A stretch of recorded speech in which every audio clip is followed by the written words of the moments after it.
a climate vulnerability and risk assessment on coastal mangrove ecosystem.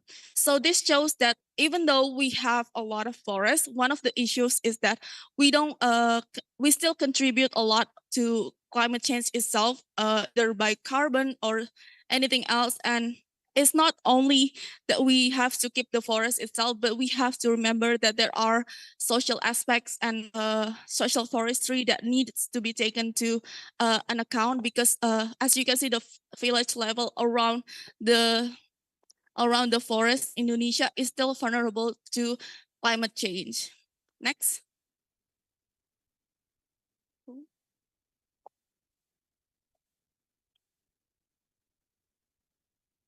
So as you can see, it's the profile of national greenhouse gas emission in 2020.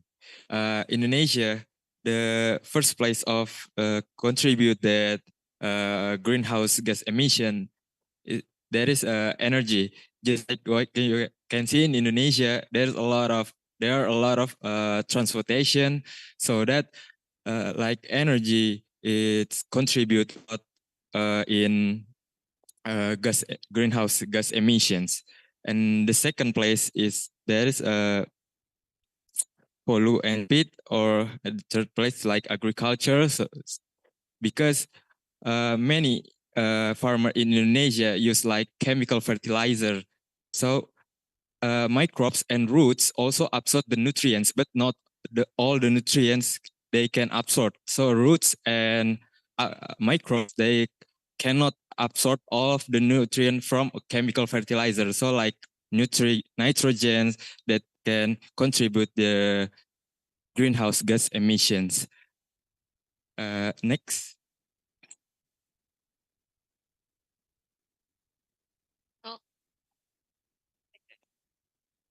So forestry laws in Indonesia, there is a lot of regulation, but now we just using two regulation.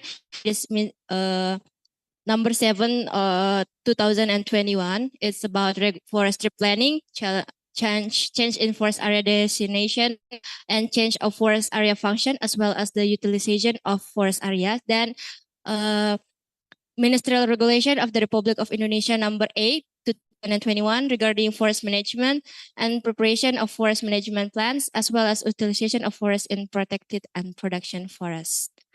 This is the new rules of Indonesian regulation. We call it omnibus law. Yeah. Next. Okay. I think thanks. Amen. That's all we have for today. So if you guys have any questions at all for us to answer? No? Maybe from the online participants, if there are any questions. Oh, okay, Abu. Oh, Abu? So Abu is gonna ask a question for us.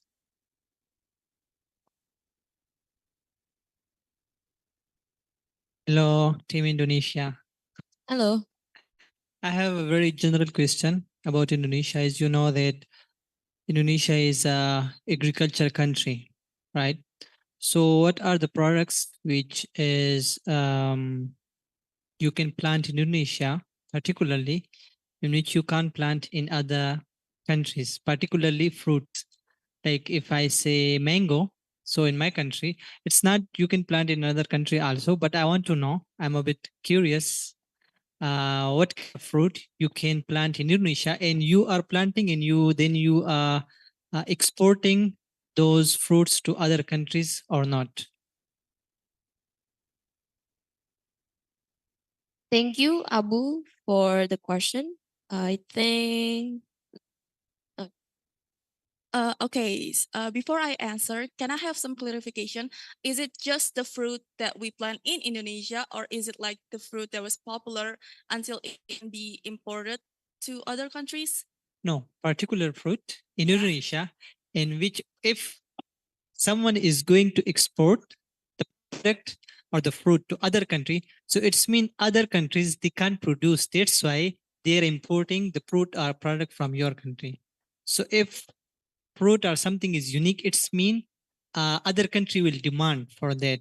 So any particular fruit or it's okay, not fruit, anything, just but you can relate it with forestry, not just fruit. Yeah, it's okay. The product that we have that we exported to another country. That's what you meant, Yes, right? yes. Okay. Yeah. So for the most part, it is non-timber forest product like kopi luwak, right? Kopi luwak. Coffee You've- lua. Yeah, you ever heard of it? Yeah, Uh-uh. you know it. Yeah, of course I know coffee. And then for the fruits, one of them salak, but they cannot be make fruit. Is one of them, but in some parts of countries they cannot be exported because it is not allowed by the government. So what kind of fruits are there? Okay, for non-timber forest product, I feel like one of Indonesia's biggest one is spices. Just like the colonial times, we still produce a lot of spices that was used all around the world, such as like clove. It is still one of the biggest produce, and we also have tons of types of different durians because yeah, there are local durians that just different types, different species, but in the same family tree that was imported to a lot of countries. But mostly I feel like one of the famous one is coffee. We have a lot of and tons of different coffees that it is high demand by other countries. Does that answer your question? Yeah, thank you so much. Thank you too. If we still have time, I will just follow up the question. We still have time, right? Okay. So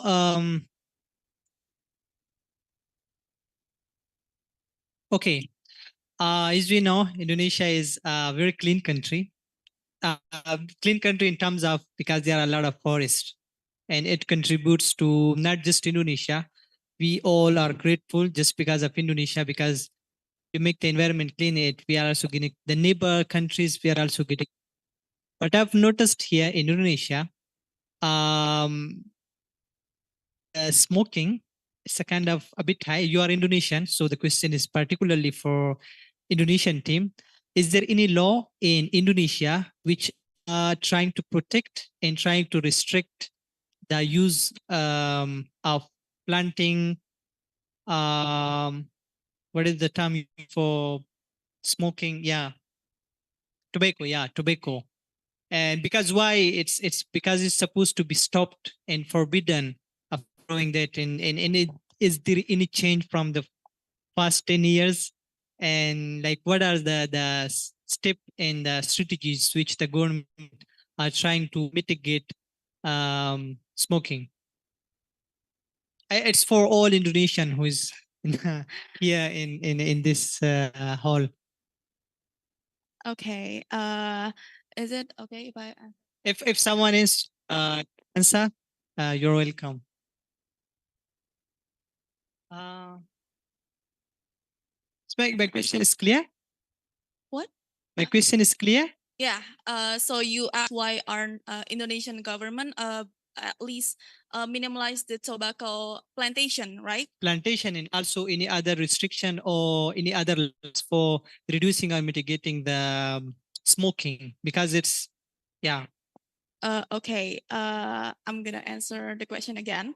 So this is this is like one of not really a secret for Indonesian, but the economics from cigarettes and stuff is one of our biggest visa to the countries. And yeah, I know that's bad, and it doesn't answer the question. Yeah, smoking is still bad. Data shows that Indonesia is number one in smoking. Almost 70% of men here smokes. So yeah, if you girls have a type of man that doesn't smoke, it's really rare in here. Yeah. So about tobacco plantation, like I said, it contributes a lot to our country's devisa. That's why I feel like the government doesn't really stop it. That's because it is one of the biggest contribution. And there are other regulations such as the increasing price of the cigarettes itself. As you can see, like from time to time, it will increase. But I feel like that also doesn't stop the smoking. what we can do right now is like there are a lot of limited spaces that smokers can use. I feel like when compared to when I was in my middle school or high school, they used to people can used to smoke a lot like in other areas, but now it is limited, and some places even like will give you fine if you smoke there. So I feel like either way, it doesn't really help, but I do know it is. I don't know. It's still a debate whether or not it is a bad thing, but I feel like myself I don't smoke. No, I don't really smoke. I don't smoke at all. So yeah, I feel like it is still one of our biggest contributions. So that's why I feel like the government will not do anything to stop it.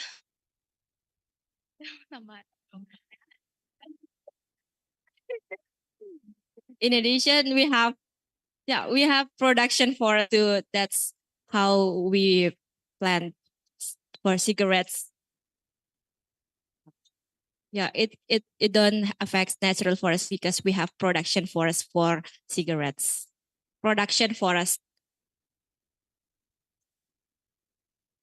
For tobacco plantation, it usually uses places like the feet of the mountain, like the lower parts of the mountain, like in Mount Sumbing, it is one of the biggest tobacco production, and I feel like it doesn't really affect the land of forests, especially natural production forests in Indonesia, because we have separated land for that. It's like I feel like as almost like asking why are we foresters still use paper? It is you know, paper came from a tree, but we have production forest, so it is different thing.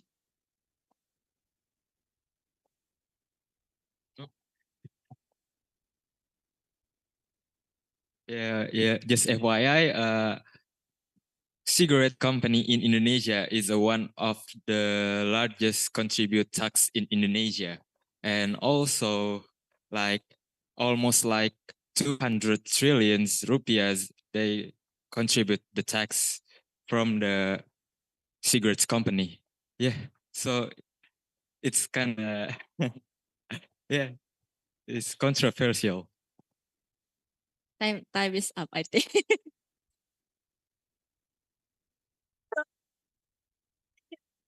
That's from Indonesia. Yeah, so basically the owner of the tobacco company with the Indonesian government is really close to. So there's no way the tobacco is gonna like come down anytime soon in Indonesia because political issues, governmental and some sort of things like that, which is very complicated.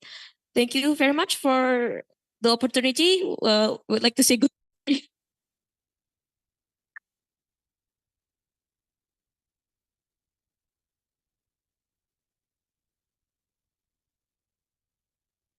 Okay, that's all for the presentation session regarding the forestry updates. But the question is about the tobacco. Okay, no problem. It's okay. We're gonna proceed to the next session. Before we gonna proceed to the Japan presentation, there's still one Asian team which will be presented by online.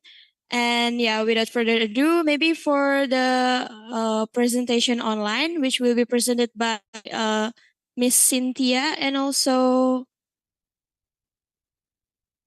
yeah, Miss Cynthia. Yeah, two people will present the Indonesia forest updates. Okay, so yeah.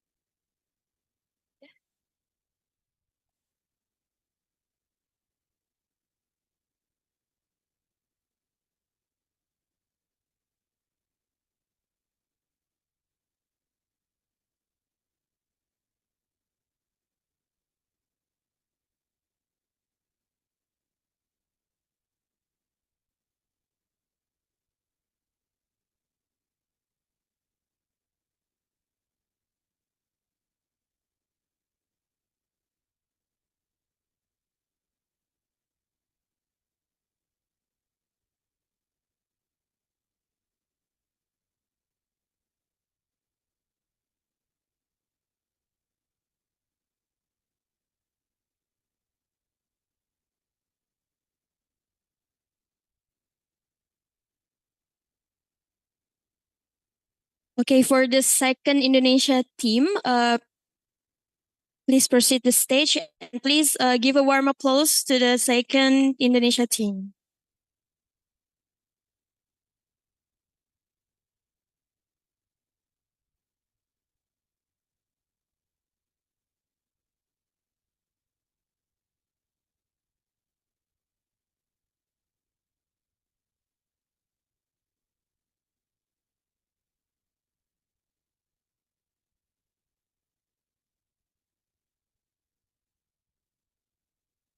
Okay, maybe Mr. Randy, is it my voice clear? Because you not already open your microphone.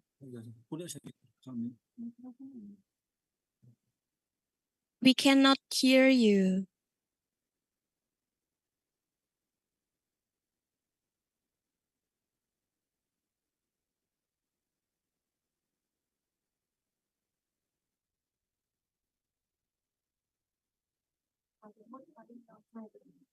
Hello?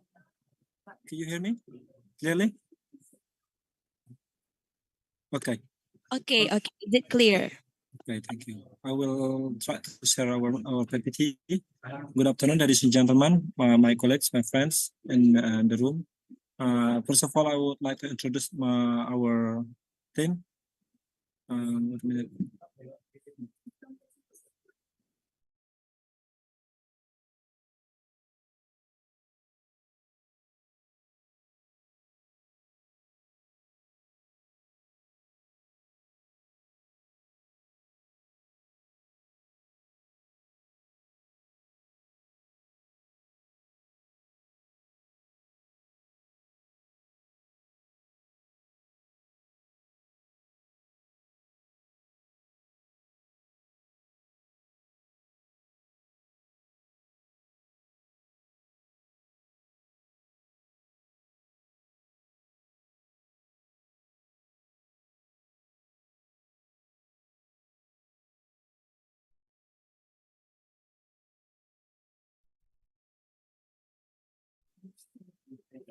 Okay, I will try to share our screen PPT and then I turn off my camera.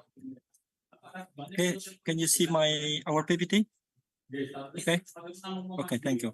Okay, my name is Randy, and Echo and Mbak Cynthia will present our PPT about the local knowledge, ecological resilience, and forbidden forest in Lahat, Indonesia. We would like to present a case. We think that this could represent about how the local circumstance of the forest in Indonesia is complex. So that's why we just try to explain a case in South Sumatra, particularly in Lahat. We do believe this could represent how the complexity of the local forest is crucial, yeah, to understand about the forest governance. Okay, the next slide. In this topic, we will talk about the legitimacy of eco-spiritual based local knowledge on ecology and social resilience and in forbidden forest. As we know, in Indonesia, there are so many local wisdom which is focused on how the local wisdom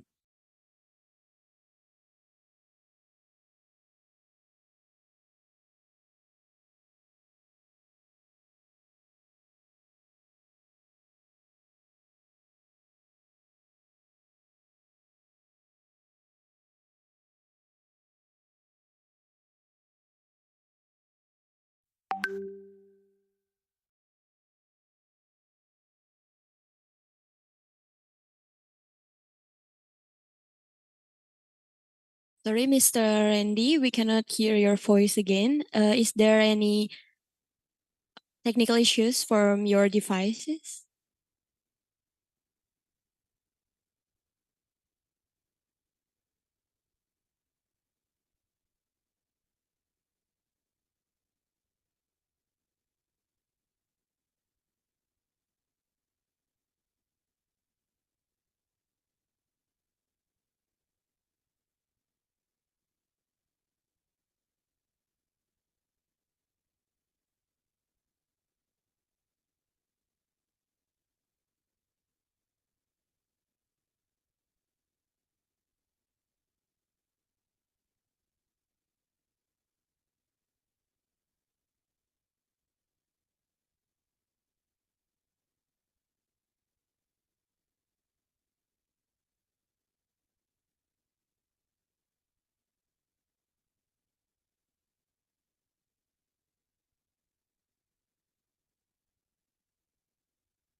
Okay, Mr. Randy, can you hear my voice?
Okay, seems the second Indonesian team still have technical issues.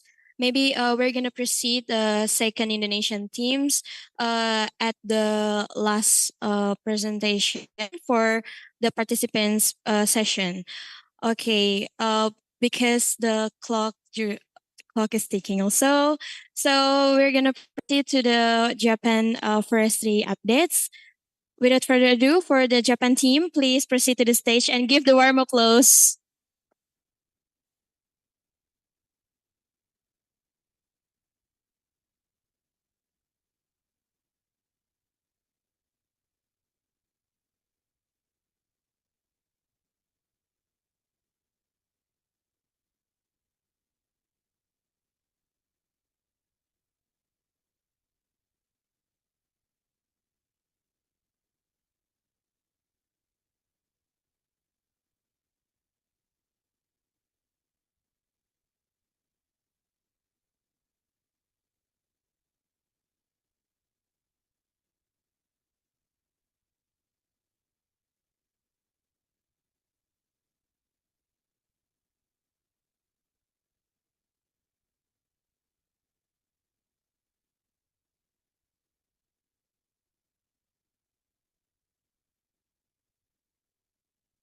Good afternoon, everyone. We will start our presentation about our forest in Japan. We focus on three topics about Japanese forest and the forest management programs and hunting license in College of Forestry. First, I will talk about Japanese forest. Japan's forest area is 25 million hectare, and 60% of that is national forest and 40% is planted forest. And as Professor Taka has already mentioned on his presentation last week, in Fukuoka, our university is in Fukuoka. In Fukuoka,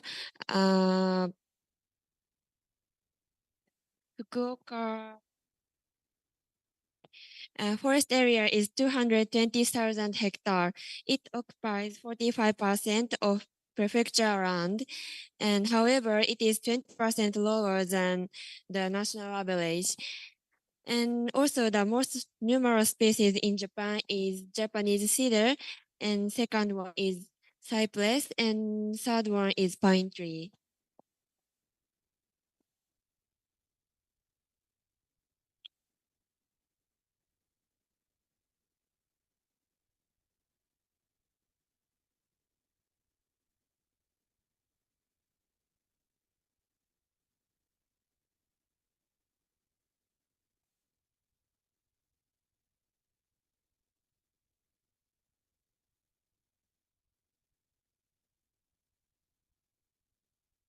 Okay, so I will explain about the forest management programs in Japan. Yeah, it's about the history of afforestation. In 1960, is the period called high economic growth. growing demand has led to scale logging. So you can see the picture. So there is no forest. So we can see the soil, the ground. So it caused many disasters like landslides or something. Yes, next is the afforestation engaged deforestation.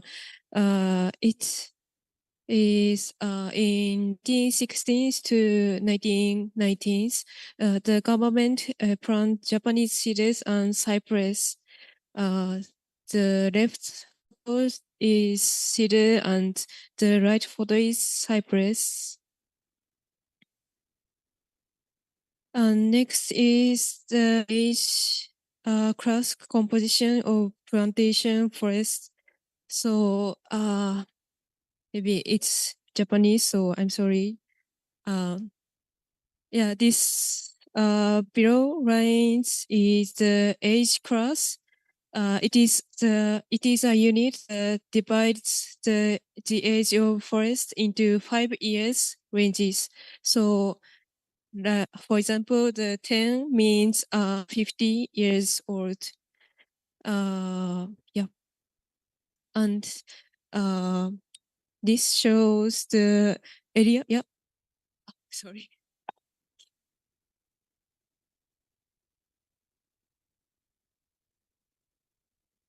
Okay. Okay, this way shows the area of forest and yeah, in 1966, we plant the forest plantation, and after 50 years ago, after 50 years, I'm sorry, in 2012, the like 50 years old forest is most high. Yeah, is there are many forests. It's age 50 years old.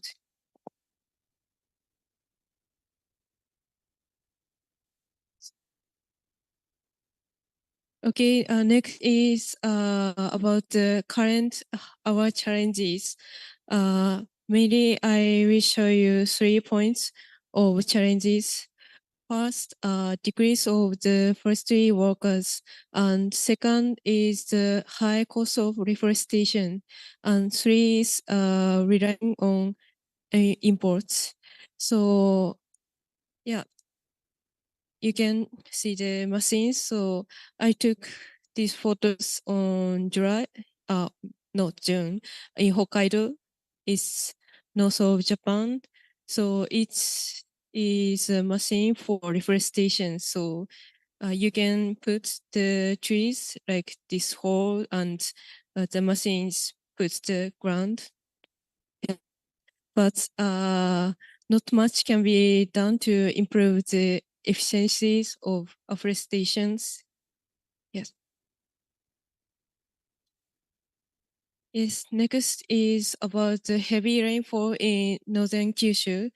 Yeah, recently we have a lot of disasters. So especially I want to focus on this. Yeah. In 2020s, it caused in Fukuoka Prefecture.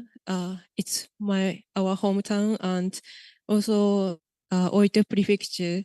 So this photo is in Asakura City in Fukuoka Prefecture. So you can see the many trees, roads, and yeah, it's so dangerous area.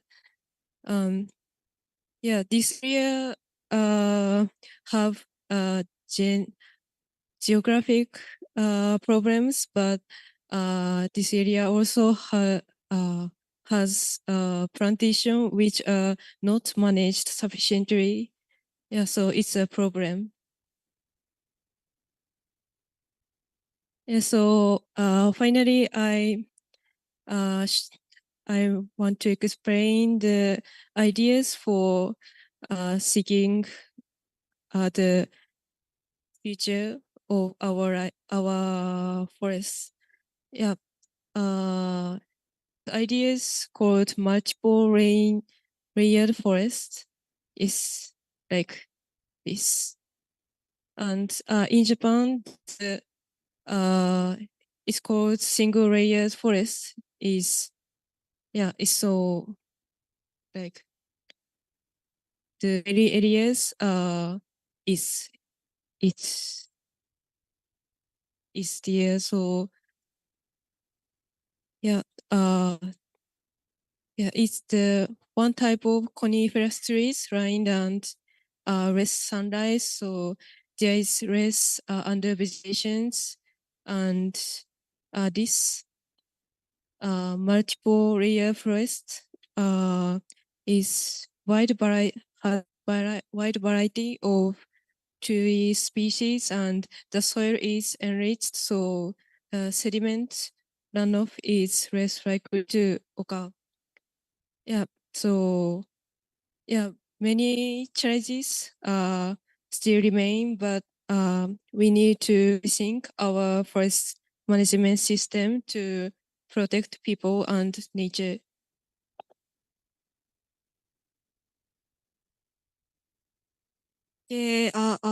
Next, I will talk to you about my research topic. The subject of my research topic is hunting license in College of Forestry. And in Japan, damage caused by deer is very serious problem. In 2020, 42,000 hectares of forest is damaged by deer. Next, please. And there are two types of damage: big damage and barking. Not only productivity, but also environment are influenced.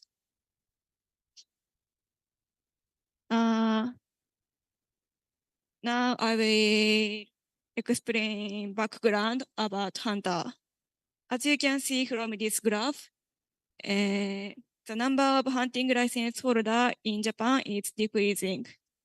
Compared with 1975, the number in 2018 reduced to less than half.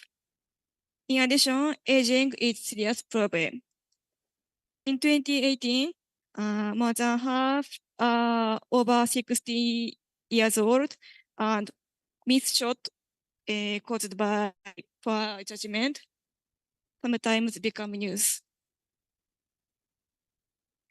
In Japan, there are hunting club in Japanese ryukai in each area.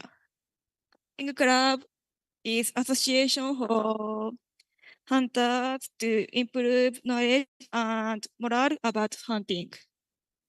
Hunting license test is not enough to practice, so hunting club play an important role. By the way, I have hunting license in Japan.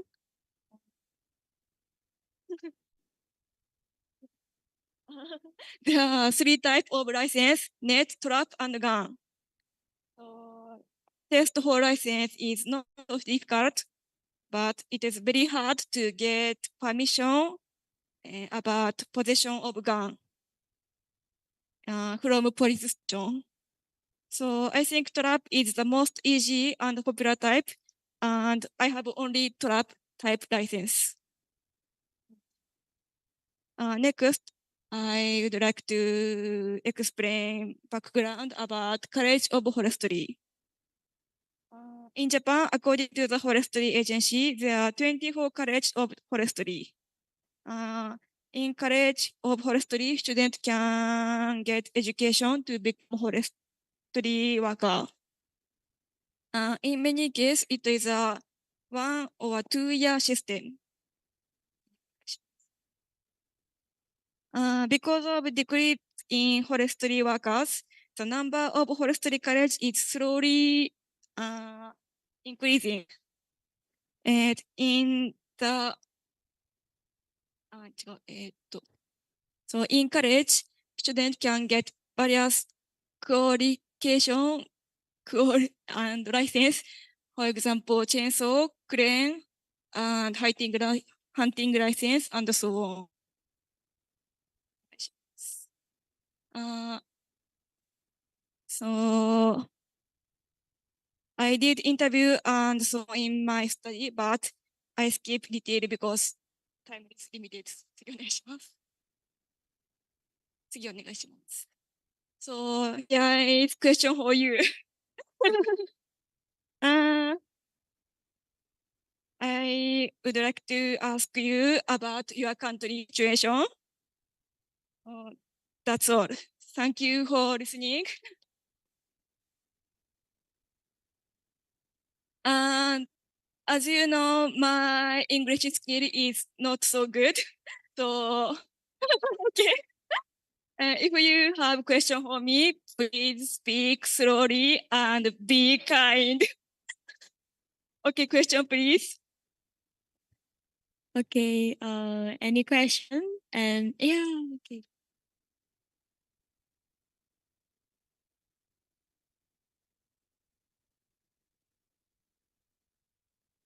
Hello. Thank you for your presentation. It's very interesting. I was surprised that you said you have a hunting license. So I'm curious, what is the age allowed to have a hunting license? Age.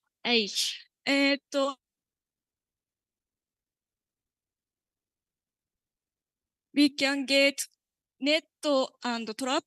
12? Net.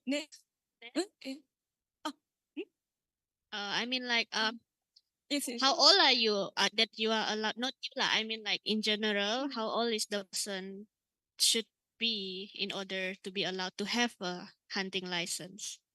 So, 取れる年齢。we can get license from 18. 18, but gun is from 20. Yes. So I get trap license in maybe 19 or 20. Another question. What is the process involved in order to get a license? I mean, are you like provide like a training?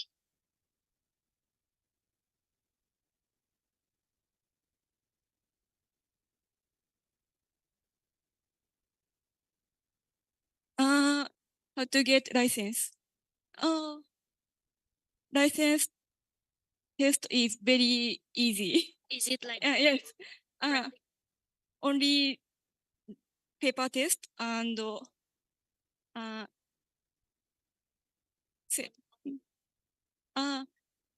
are no field test.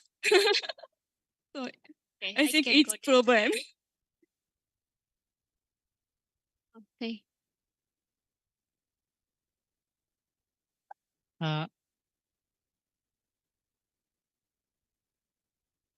Okay, thank you for presentation and thank you also for Abu giving me the opportunity to ask. I just want to ask, is it, can you hunt a deer in Japan? Because in Indonesia, we cannot hunt a deer. I just want to ask about that. And also, why deer can cause damage for the forest? I don't know, like what are deer going about to cause the forest? Yeah, maybe just that. Thank you. The problem of deer. Yeah, can you hunt a deer in Japan? Yes, yes. Oh, it is. Oh, Yes. it's not prohibited. Yes, yes. Okay. And the second one, what the deer going about to cause the damage for a forest? Yes, yes. What the deer going about to causes damage? Feeding and barking.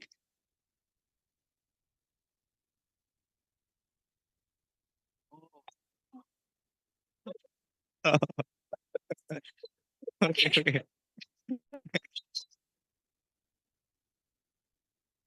Thank you so much, Jun. Japan, Yeah. we want to do deforestation after the cutting, but Oh, wow, scratch.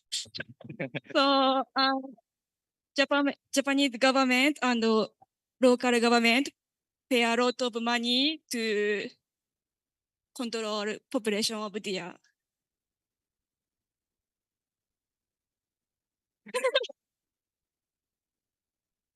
So the hunting license is legal because to control the population of deer. Say, what if the deer population already decreasing to a number where it doesn't make too much damage? Is the hunting license still legal? Yes, legal.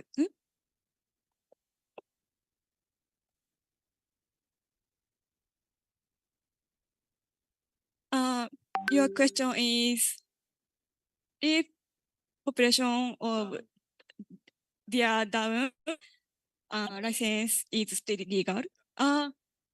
Yes, maybe legal. Mhm.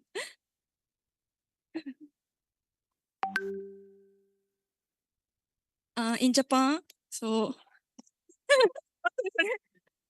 for example, I hunt deer and I get deer and I I bring it to local government. I can get money. How much? Depends on local government. Maybe number.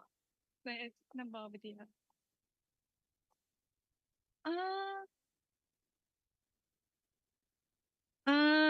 Maybe only adult deer. Yes. Okay. I have a question, but not for you. Yeah, because I want to engage them. Any of you, both of you. Okay, you can answer.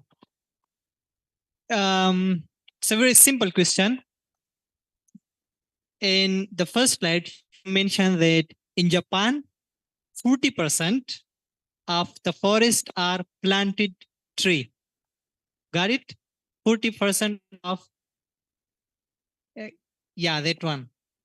So it's a very huge amount. It's too much, a lot. So what were the strategies Japanese government took to plant the forest 40%? Because it's a lot. What did they do and what was the strategies in the process to be successful to plant 40% of plant trees? Yeah. So what did they do? They plant trees. They restricted people not to go to forest. Yeah.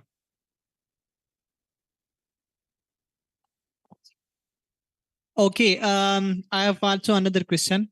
If it is like kind of more chaotic. In Japan, when I was child, so there are a lot of flood,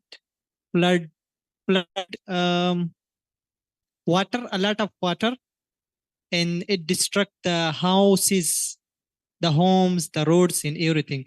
So what are the causes of the flood, a lot of water in Japan? Yeah. Um, what water? A lot of water. flood. And because of the like rainfall or something. Yeah. So why a lot of water?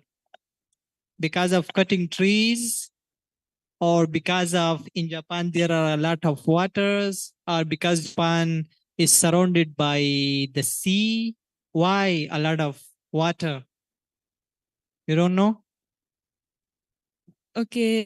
Second question is like geological. So maybe I can't answer correctly, but yeah, Japan has like a lot of high slopes, so yeah, so like this. So yeah, so we have like Yeah. You answer my question. Yeah. So the Japan is like yeah. a lot of slopes, so the water just flows faster. Yeah, so we have many hills. Oh, yeah. Like this. So Okay. yeah, so yeah, we like we sometimes make like artificial structures to save the float, but yeah, so but it's artificial, so like we have to manage and save it for a long time. So it's another problems because our population is decreasing. So we have no like workers for it. Oh, thank you so much. Okay, I'm sorry. So first is その質問なんだっけ? Oh, the question. Yeah. You asked us the question that do we have a license in my country or not?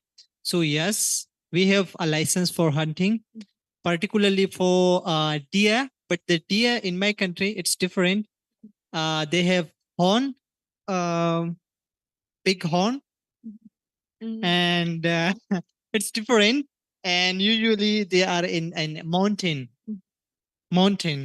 So if you want to hunt, you will have to pay to the government for the license. In the amount, the money is a lot. So most of the time, people don't try to get the license because it's expensive. Because the government are trying to protect the species of deer, so that's why the price of the license is very, very expensive. So that's why the deer in my country are safe. Yeah, we have license. Thank you. Okay, because limit time, that's all. And yeah. Okay, thank you.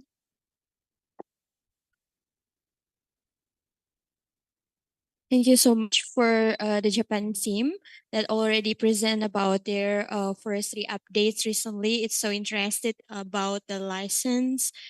Yeah, okay. That's all about the forestry updates in Japan. And we're going to proceed to the third presentation session that is from Philippines. And so yeah. Oh. Okay. Maybe for the second Indonesian team want to present right now. Can you hear my voice, Mr. Randy? Yes, I could hear your voice clearly. Okay, just to make it sure that you have a good connection internet. Okay. Okay. So we're gonna proceed to the Philippines first update. We're gonna proceed to the second Indonesia team. Okay, so without further ado, please give a warm applause to the second Indonesia team. The time is yours. Okay, thank you. What is the PPT? So all windows. So Windows. Lagi ke bawah nih, ke bawah. Okay. Okay. Sorry for the ladies and gentlemen, we would like to present our PPT. Can you see our PPT? It's so clear. Clear, yeah. Okay. Where's my PPT? Wait a minute.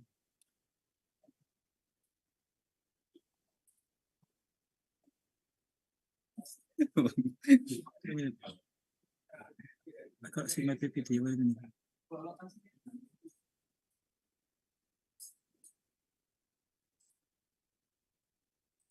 PPT-nya mana? Kena kelihatan. What is my PPT?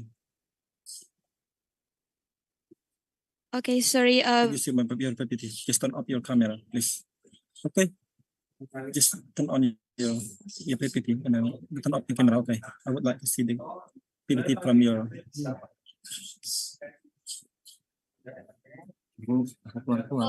Randy, for interrupting. Yeah. Can you display on the slideshow?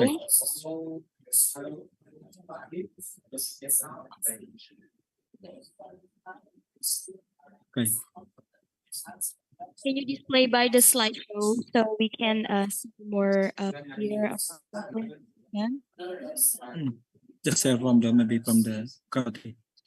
Okay. Okay. Okay, I will present now. Can you see it? Okay. Okay, I will begin my presentation. Can you see my PPT? Okay, yeah. Okay. Our topic is we will talk about the local knowledge, ecological resilience, and forbidden forest in Lahat, Indonesia. We would like to explain one of the case study in the South Sumatra. We do believe this could represent about the complexity and then the topics about the importance of the local forest as the way how to make sure the sustainability of the forest in Indonesia. As we know, the local forest in Lahat, Sumatra, in the last 50 years, we have believed that as a traditional forest, formally there is no regulation from the government or from the state who has regulated the forest as the forbidden forest, but this based on the local knowledge and the local consensus. So there is a local consensus where most of the people should protect the forest, so nobody could administer could exploit the forest as per the commercial interest. And then next slide. Okay.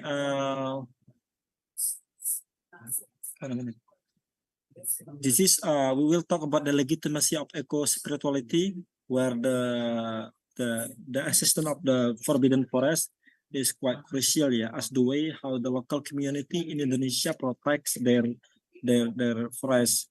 This could also explain about how the local people has their own way how to strengthen the sustainability of the forest in Indonesia based on seasonal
Okay,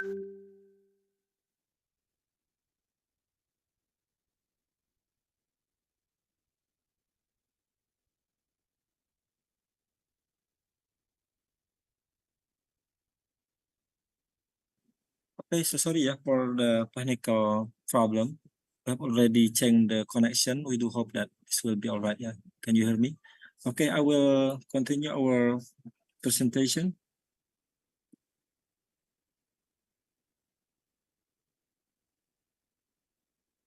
Okay, and then Forest Watch Indonesia data records deforestation rate reaching 1.13 million hectares per year. Yeah, like we have already heard from Prima Yoga. And high deforestation has caused climate disaster throughout Indonesia, such as flood, landslide, forest fires, and droughts, and etc. And then loss of ecological resilience may also cause the loss of social resilience. This is the background, current debates in terms of forest governance literature. We see the paradox of state role in governing the forest, the emergence of state in forest governance through formal regulation with character that land to be exploitative and destructive, and liberal often excluded by role of communities. And then forest resilient actor-based domination in shaping, this is the literature we have already found. Maybe we'll go to the next slide. This is the main question we would like to answer. How local knowledge based on eco-spirituality as the basis for legitimacy in protecting forest, building ecological and social resilience. This will base how the local people see and understand, make use the forest.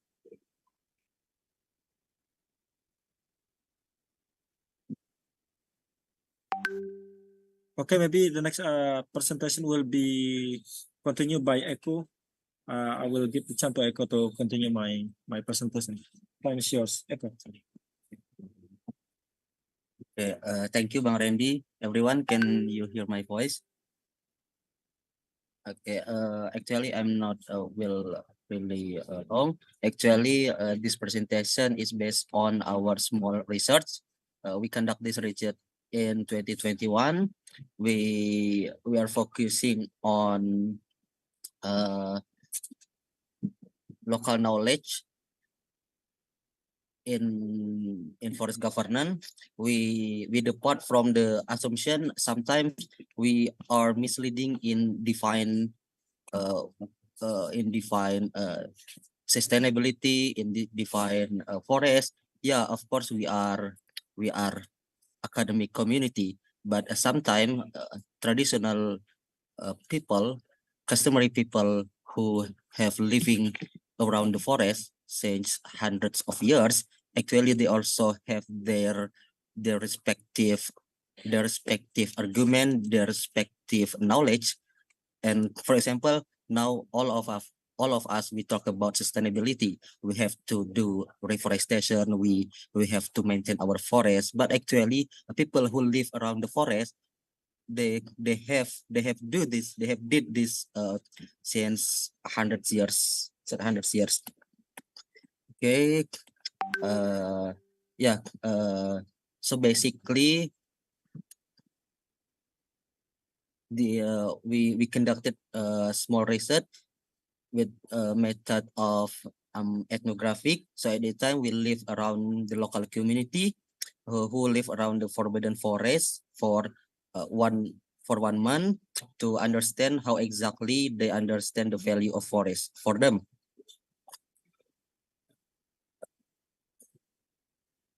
And for the context, this forest, this traditional forest is located in highland with the altitude of 1,500 meter above sea level, in which this forest produce high volume of water, in which very important for people who live around the forest, which is people who live around the forest. Most of them are farmer. Yeah, so the forest is very important for their livelihood. what we call traditional knowledge over here is a puyang. So puyang is like ancestor. Puyang is someone who for the first time come to this area, and they believe puyang in spiritual. Puyang is still alive until now, and puyang is always monitor how people maintain forest in these days. So this is the result of our research. We present the point of view from the local inhabitants. So yeah, you can see actually they have narrative related to the puyang. They believe that this area is living space of the ancestor who once lived there, which is puyang. And the narrative of puyang and the nature is very harmonious and become unity. For example, they believe that water they produce in the forest area is the result of puyang negotiation with the astral being in the forest area. And they also believe that a puyang still exists and continues to monitor their grandchildren.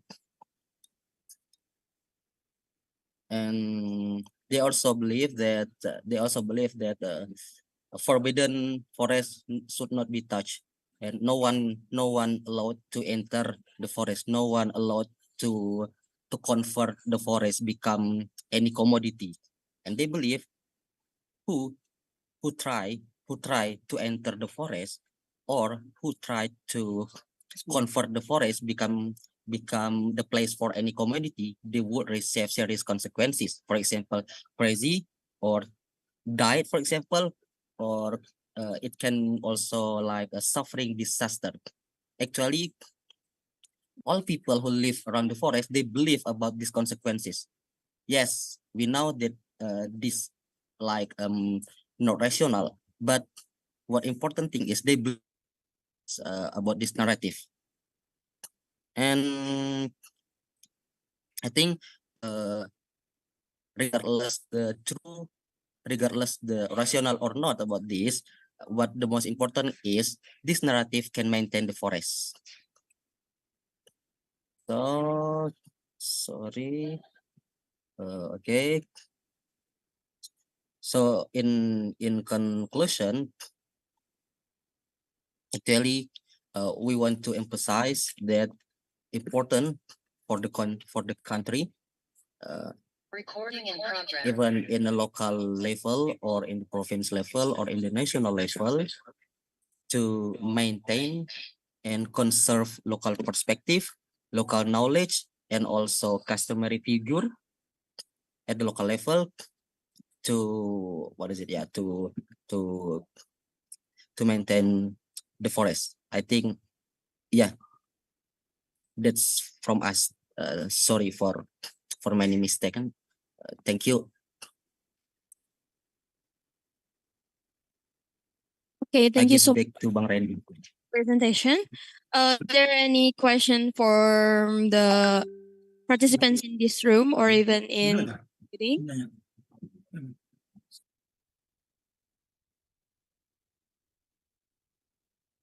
Okay, Abu, time is yours.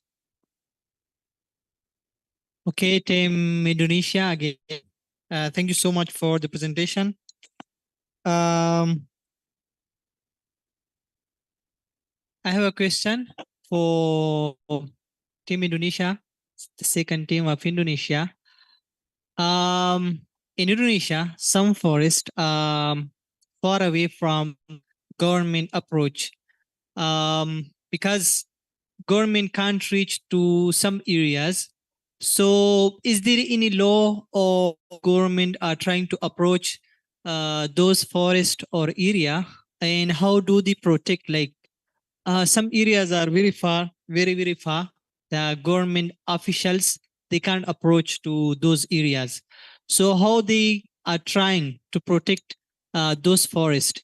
And how about the locals? Do they collaborate with Indonesian government?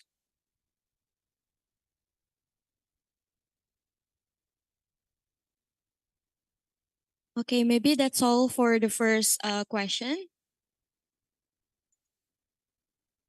Mr. Randy, you can answer the. Okay. Wait a minute. So crowded. Okay. Can you hear me? Yes, sure. Okay. Okay. Thank you for the question, Abu. It's a good question, yeah. It's a crucial question. Would like try to answer your question, but we cannot hear you clearly. But we will try to answer based on your question about how the local government efforts or the national effort in protecting or regulate in protecting the forest. Yeah, maybe that's the question. There are so many efforts, like the local government has already implemented the public policy based on the local regulation, like we call perda. But in the national level there is also the regulation which is crucial, yeah, in protecting the forest, particularly how to make sure that the local forest of indigenous people could be protected more sustainable. So the sustainability of the forest of Indonesia, particularly for the uh, forbidden forest, has been already uh, struggled by the government based to the perda, or like the local regulation in the, whether in the provincial level or uh, in the sub district level. And as we know, in Indonesia, in most of the province in Indonesia has their the regulation. They have the institution like the uh, local custom organization, where there are so many like we could say, like the civil society, the representative from the local people, from the religious, from the many many aspect of their background. So I think that's why it's not easy for the government to strengthen or to protect the local forest. But one of the most important context how the local forest could be protected is based on the local people, even if they don't have any apa ya, written regulation, but they do believe that this forest should be protected. But there are also some local government has already support and this issue by institutionalizing this effort or this obsession how to to to strengthen the existence of the forbidden forest by by making the rule of the game, or the local laws. So this could be done by many people. Maybe Mr. Etko will uh, add what my explanation. Time's yours, Eko. Okay, thank you, Abu. Very interesting question. I believe that Indonesian government has strong regulation on forest government. Actually, this is my disclaimer. I'm also not expert on forest governance, but actually based on our research, this small research, we found that local community, they don't believe in the government. They worry if the forest uh, governed by the government will corrupt and like, yeah, give the give the forest for some industry like palm oil on some other commodity. Because yeah, as you know, uh, most of, I I don't say it's most, but very large number of forests in Sumatra have already converted into a palm oil plantation. Yeah, they worry if the forest managed by the government corruptly will give the forest to the business entity. But yeah, what we emphasize is to the local government. We recommend to the local government to collaborate, to make negotiation, to make discussion with the local people, with the indigenous people, to understand people, how exactly indigenous people their define their forest, why they should to maintain their forest, and yeah, I think that's from me. Thank you. Okay, thank you, Mr. Eko. Maybe I would like to add that there are some collaborative projects or agendas where the local NGO and then the local government and also the private sector, like business sector, they collaborate to make like social forestry, social forestry, like in Belitung and then in many places in Sumatra. This could be on the one hand could be the profitable arena for the local government and the local community to strengthen the position of the local forest.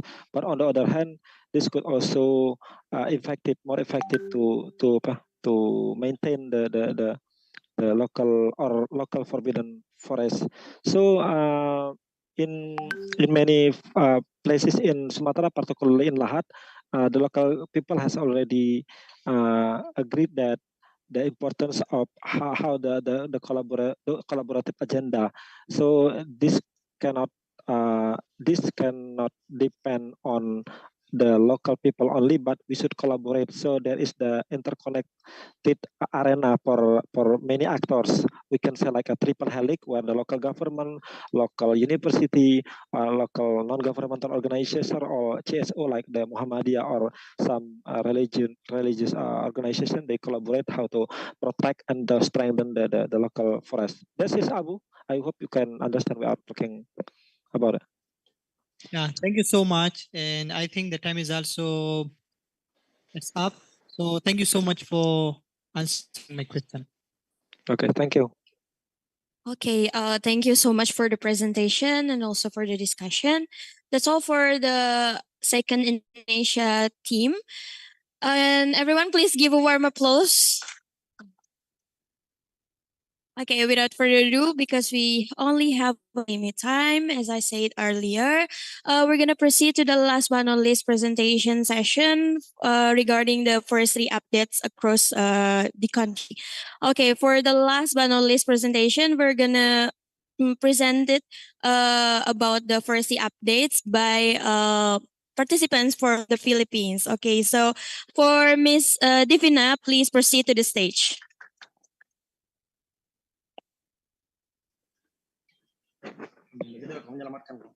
menyelamatkan hak kebal, hak dan marwah kita. Enggak camat. Walaupun saya jujur sepersekian detik mempersiapkan memahami lahat, Palembang aja belum pernah. Puyang itu apa? Puyang itu. Ya nah kalau cuma ada hutan larang saja. Hello everyone. Before I start discussing my lecture,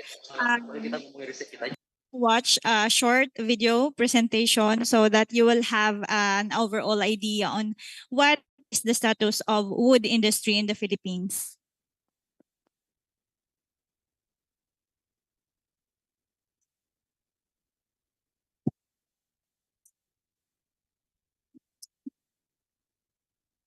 Forests are the lungs of the earth, the mechanism through which the world breathes. But forests can also breathe life to commerce, economic sustenance, and sustainable livelihood through the forestry industry, an industry with great potential that has not been fully utilized for the national good. The story began in the 1960s when the country was estimated to have approximately 12 million hectares of forests. The thriving forestry industry at that time resulted in the abuse of resource,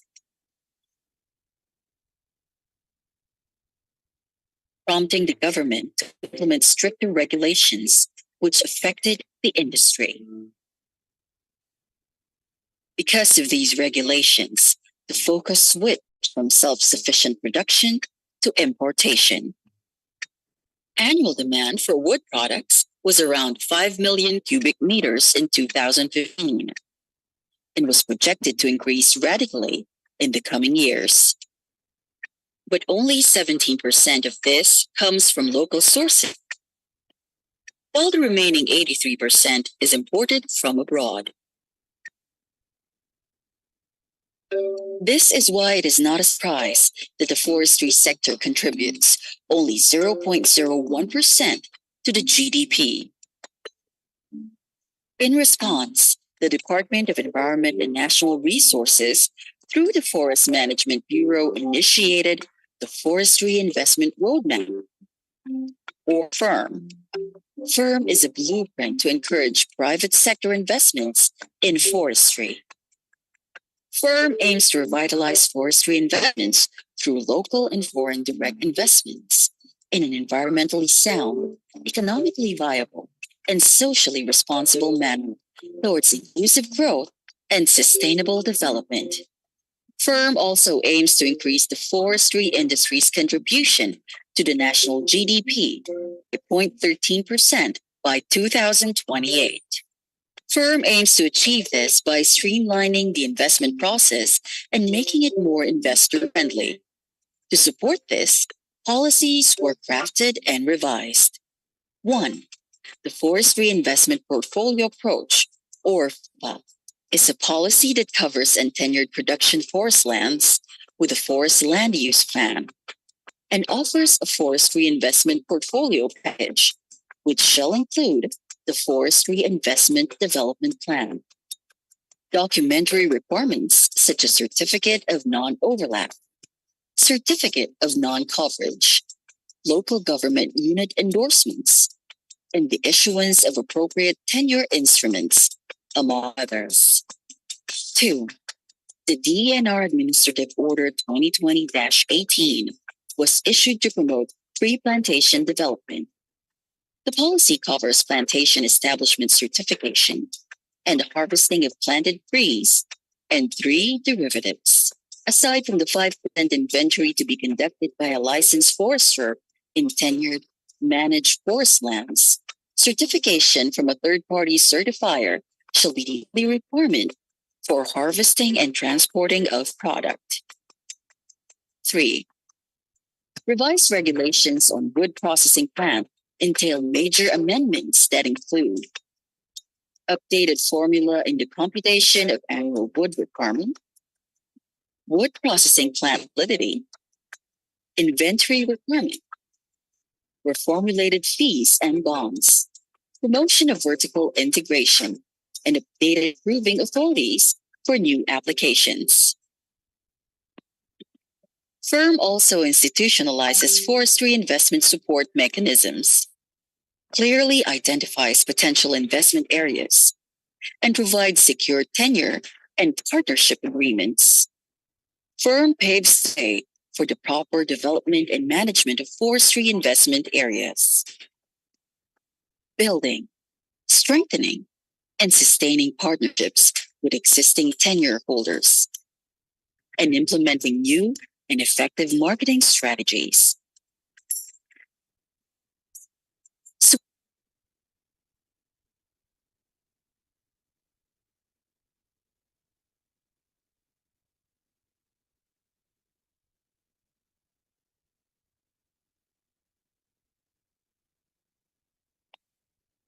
Hello.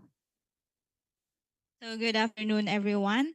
I'll be presenting some of the information regarding forestry and the industry in the Philippines. Well, the short video actually summarizes the status and in terms of wood production and the policies. And then now I'll be presenting more on environment and other aspects of forestry. Okay. This is a short summary on the details of forestry or land area in the Philippines. So we have total land area of 30 million hectares or 300,000 square kilometers. And then we have two main categories of our land. That is forest land and the alienable and disposable land. And then our forest cover currently, or the most recent data says it's about 23.7% or around 7 million hectares. And also our population is around 100.98 million. So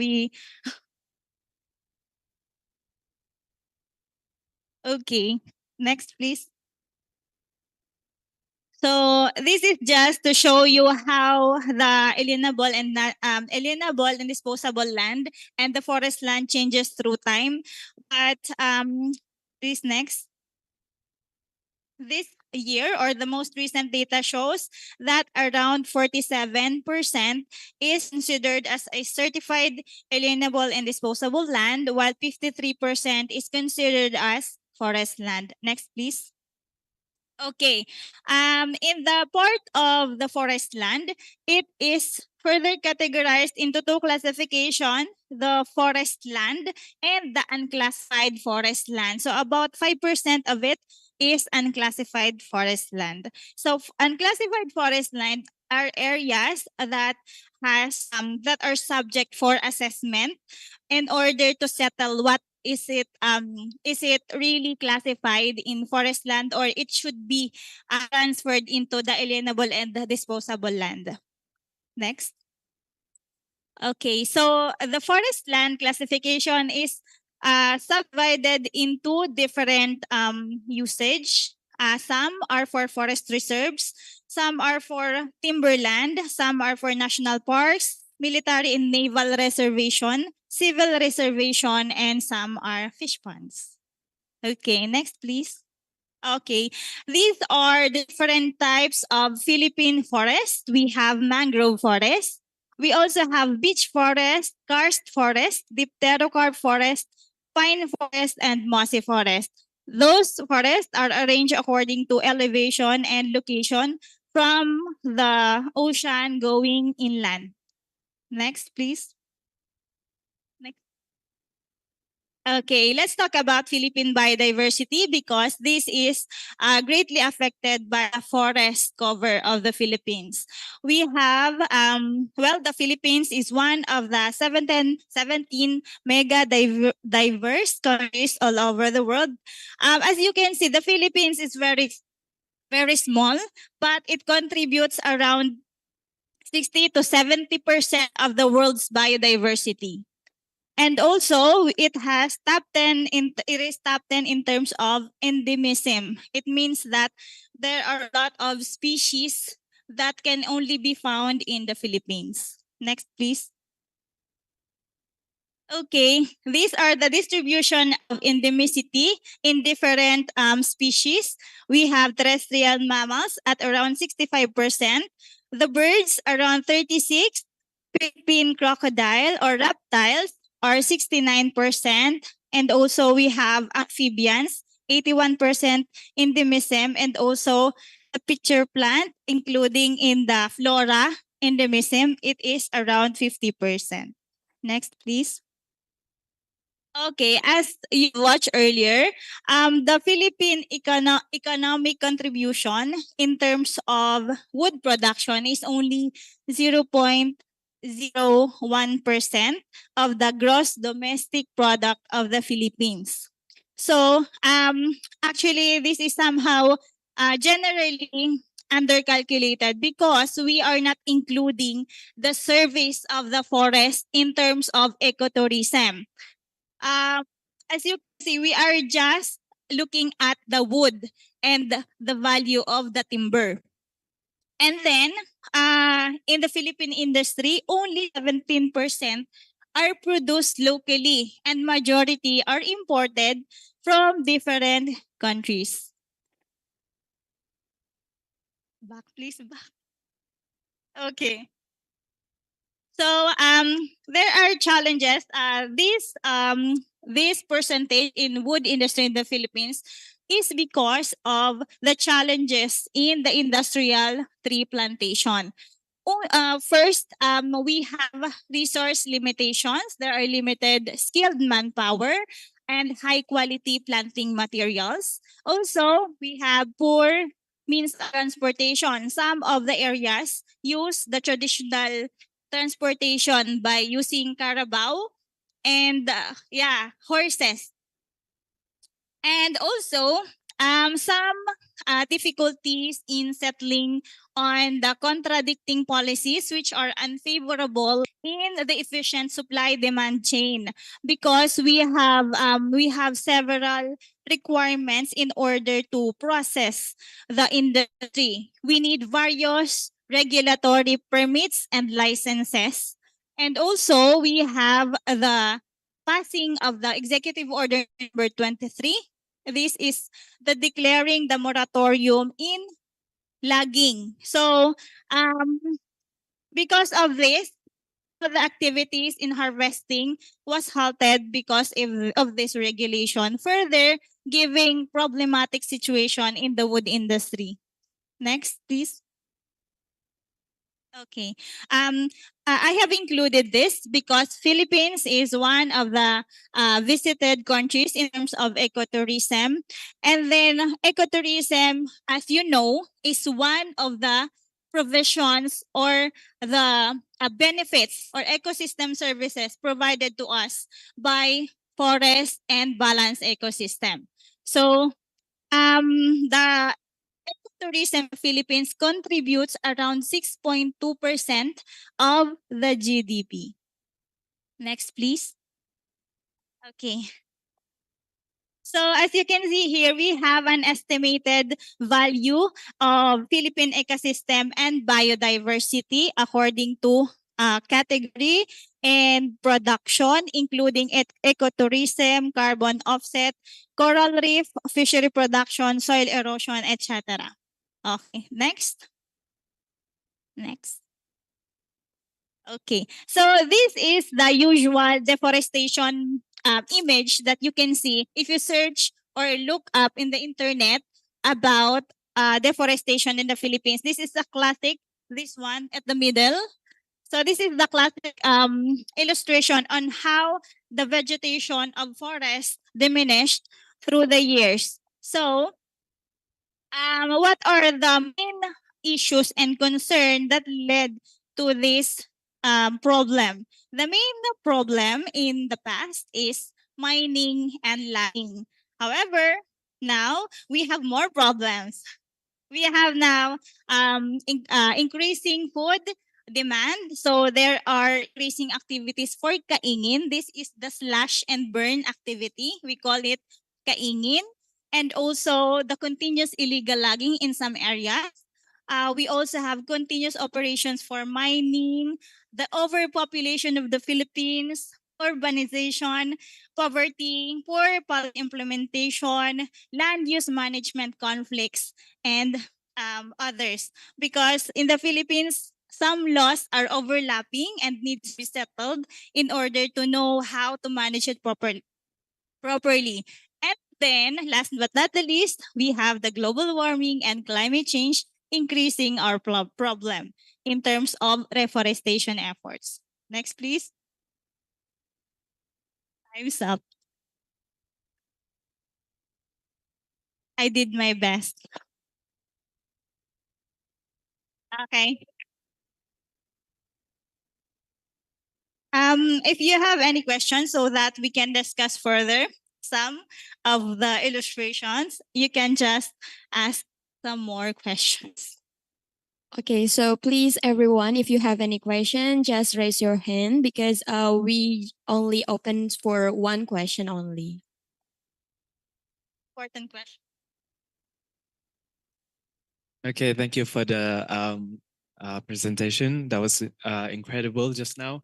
And I was wondering, I was kind of, how to say this, starstruck about the production of timber in your country because it was very, very low. as compared to importing the timbers from other countries.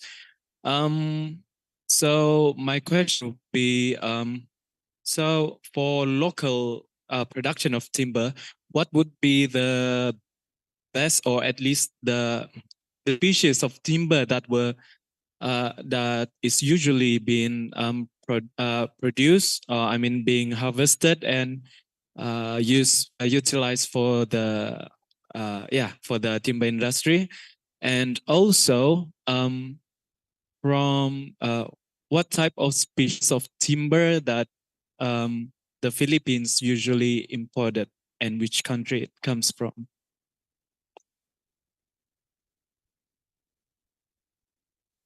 In terms, first of all, in terms of the importation of specific species, I'm not familiar with it, but I know that we call it palo china. That is the industrial name of the wood that we are buying. I know it's more wood are coming from China and other countries, maybe Indonesia, we don't know. So I'm not familiar with the statistics of the importation. But anyway, in terms of locally produced wood, the most species that is produced in the Philippines is falcata. That is the wood shown in the video. That is processed in Mindanao. That is the lowest portion or the second largest island in the Philippines. So it's a fast growing species. That's why they choose to produce and to manufacture products from it. So that's it. Okay, that's all. You can close the presentation first. Thank you.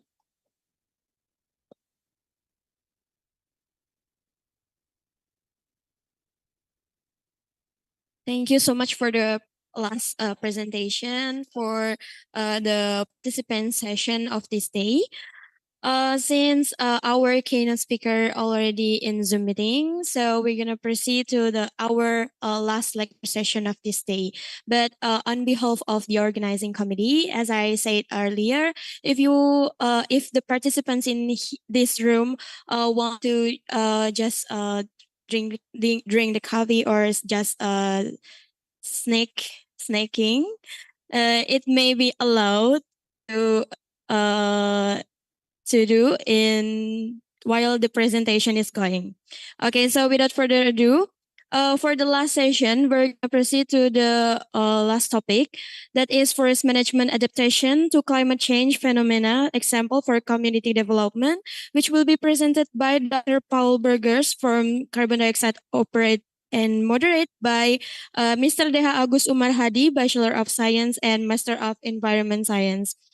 Before we gonna really proceed to the presentation session, allow me to read a brief introduction of Dr. Powell. So Dr. Powell has been working in the forestry sector for almost 30 years. He has an expertise in social impact investing and carbon offsetting. Currently, he is in his position as Director Carbon Dioxide and the owner of a Dutch social enterprise helping local communities in Indonesia become certified for carbon credits. Previously, he has served as a project lead for an initiative that examined the indirect effects of oil palm productions in Sumatra, Indonesia, and research indigenous agroforestry practices and small-scale dairy farming in Indonesia and Zimbabwe, respectively. Okay, without further ado, Mr. Deha, for our moderator of this session, please gonna proceed the stage and have 60 minutes for the presentation session and followed by 30 minutes for the Q&A session. Please give a warm applause. Okay, good afternoon, Dr. Paul Burgers. How are you? Hello. You Okay. can hear me? Yeah, it's clear. Yeah. Okay. Okay, So, we have participants here from across Asia, and also we have one from Africa. So it's quite diverse here. And I'll introduce you to all the participants. So Dr. Paul Burgers will have a lecture about the purposeful carbon offsetting. investing in combating climate change, poverty reduction, and biodiversity recovery. Is it correct? Yes. Okay, so you have 1 hour presentation. So after that, it's followed by the question and answer and also discussion. Okay, so it's your time to present your lecture. Thank you. You can see my presentation already, or? Yeah, we can see it. Okay, good. Let me see. All right. Yeah, so good afternoon, everybody in Indonesia.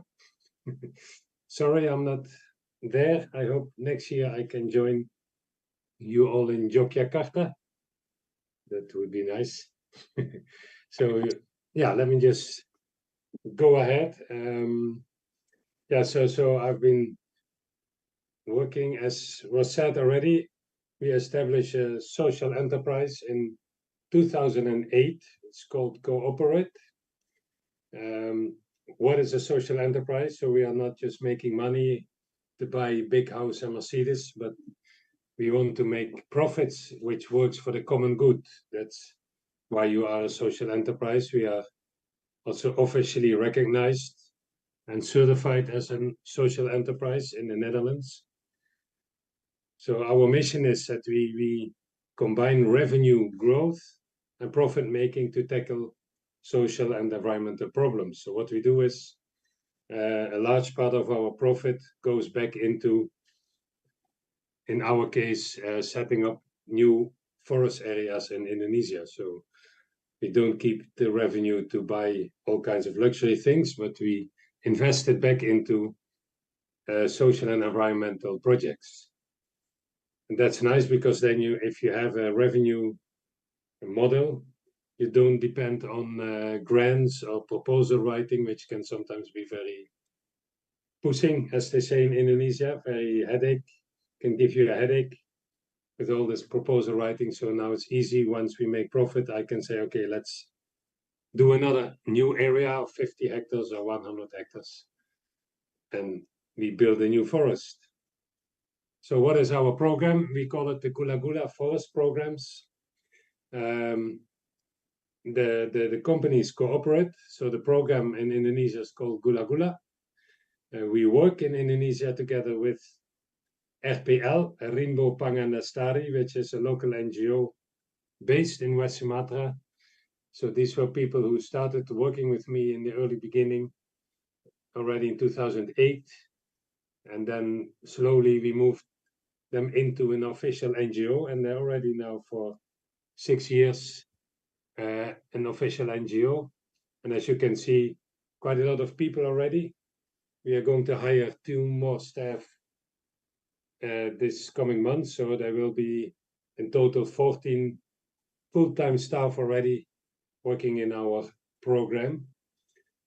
And every now and then we have short-term projects where we will also hire some additional staff. So it's quite a big group. Where are we working? We're working here in West Sumatra. It's our flagship project, so most of the presentation will be about West Sumatra. It's our biggest area. We are going to start up this year in South Sumatra and Lampung province. We have a site in West Java, which is on a Gula program, which is a palm sugar project, which is not carbon, but it's like a protection forest project. We have a project in Kupang, in West Timor. Started 2 years ago. We work together with Indonesian social enterprise as well, called Sukacita. You may know them. They do sustainable fashion. They have an office and shops in Jakarta. And we are hoping to start up in Flores as well next year. So slowly we are moving all over Indonesia, and there are some questions now from groups in Kalimantan who also would like to join our program. So maybe for next year we will also looking into possible collaboration in Kalimantan. So we have some impact figures, achievements so far. We have in West Sumatra now 272 hectares up to 2023. We are going to add another 50 this year. We are working on it, which will be in Pesisir Selatan, close to Padang. It's a new area where we are starting up. West Timor, we have 195 hectares already in communal forest area. So I put some pictures here on the right. This is Timor, where we are just putting sticks of Gliricidia on the ground in communal areas which are not really managed. Cows are walking around. So we did plant Gliricidia and Lamtoro, Lucina, but the cows and the deer that is roaming around there, they like the Lucina too much, so they have all been eaten by the cows and the deer. But we found out that they don't like Gliricidia leaves, so now we're focusing on planting Gliricidia first in order to make sure that the degraded soils can add some biomass, and later on we will go into a more diverse forest. We will add another 92 hectares also this year in the home gardens of Timor. So South Sumatra, we will have about 120 hectares, all starting up now. Contract will be signed with the community soon. And we will have another 124 families working with us. So in total, we have quite a lot farming families working with us. Over 500 farmers are joining us, and we still have another 35 hectares restored also in West Sumatra behind Bukit Tinggi. But since it was too old, the regulations for carbon certification do not allow them to be included in the certification.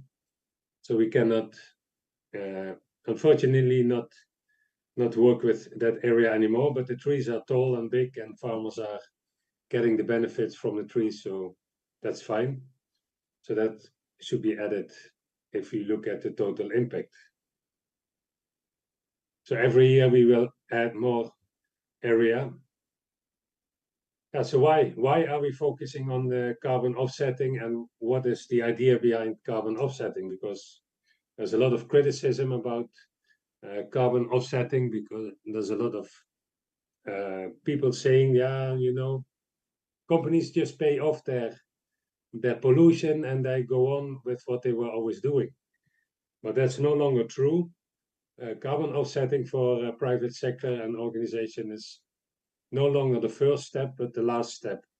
So they will always do their homework first, so they will avoid, reduce, and the last one is offsetting or compensate. So avoid this, they will switch to sustainable energy sources. Yesterday I was at a new client. They put 1,200 solar panels on the roof for their company, so they have about 80% of their electricity and gas use comes from these solar panels, so they are already almost carbon neutral.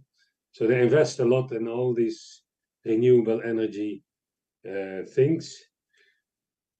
So that's one, and in that case they will join also. They will the private sector here in Europe for sure is going ahead already. Without government support, they were already doing this because they could see the importance of doing something. So all the criticism about private sector, private sector's not doing anything, but that's not true. A lot of companies are already taking up their responsibility to reduce pollution and reduce emissions. But there's another issue, that's sustainable development goals in the world. So we also have to contribute as a world to reduce poverty, to bring back biodiversity, to do climate action, do responsible consumption, production. So also a lot of companies are looking into those issues, and they have really made a program for the future up to 2030 for contributing to the sustainable development goals. So what we are doing is combining these two to help the companies also to really do something on the ground about the sustainable development goals and climate action. So since we are a social enterprise, we have to work according to a theory of change, it's called. So we have a lot of activities on the ground. We have ecosystem restoration activities on degraded land. I will explain later what exactly we are doing. So we train farmers, we do a lot of training, we improve them with the market access for their products and for the carbon credits, and that I will also explain later on. And that will then lead all this, they will reduce poverty. We will reduce poverty in the village because they get trees, they have degraded lands converted back into productive agroforests or food forests, as we call it. So it will help them to reduce poverty. They can get an income, they have more food, more diverse food from the trees. They get income from carbon credits. They get a better income from tree-based products because we are helping them also with the processing of the products, and we are buying them at a good price. Coffee is now the first one, but I'll show you later on. And with all that, bringing back forests and giving farmers a better income, we hope to reduce deforestation. We even promote reforestation and afforestation. So forest is coming back, and since forest is growing, it will support the combat of climate change because it will sequester a lot of carbon, and poverty will be reduced because of all the issues I just mentioned. So that's what we do. And why is it really crucial for offsetting? So why should you not always criticize offsetting? Because offsetting and carbon offsetting really is a crucial step. Even you can call it a temporary step towards achieving the global climate goals of staying below the 2 and preferably 1.5 degrees global warming. So we need every aspect that can help to achieve this goal. We need everything, and carbon offsetting is a very important aspect in that. Not only for getting away from fossil fuel energy, which is, of course, the main contributing factor to our emissions in the world. So we can set up a lot of solar energy, we have wind energy, all these sustainable energy sources. We have in Africa a lot of projects. There are a lot of projects on improved cooking stoves, so where farmers do not require to cut down forests for wood at a much lesser extent, because these efficient stoves use about 10% of the wood which is normally cut. So that is a huge achievement as well. So we need all these different solutions to combat climate change. And a big one, which is now really in the world becoming very important, is a natural climate solutions, as we call it. So that's what we call protection of forests. This one is known as a REDD+ program, but you also have to do restoration. So where the forest is gone, you have to bring back the forest. So these are all part of natural climate solutions. Why are these becoming very important? Because sustainable energy, they do not sequester carbon. We have to remove carbon from the atmosphere. As you can see here on the IPCC report, we need 5 to 16 gigatons of carbon dioxide per year, which we have to take out from the atmosphere, which is already there. So renewable energy cannot do that, because renewable energy only avoids to bring more into the air. The only product that can take out the carbon from the atmosphere are the trees. So we have to focus on tree cultivation, on tree growing. The restoration is a very important one, bringing back trees and forests on degraded land.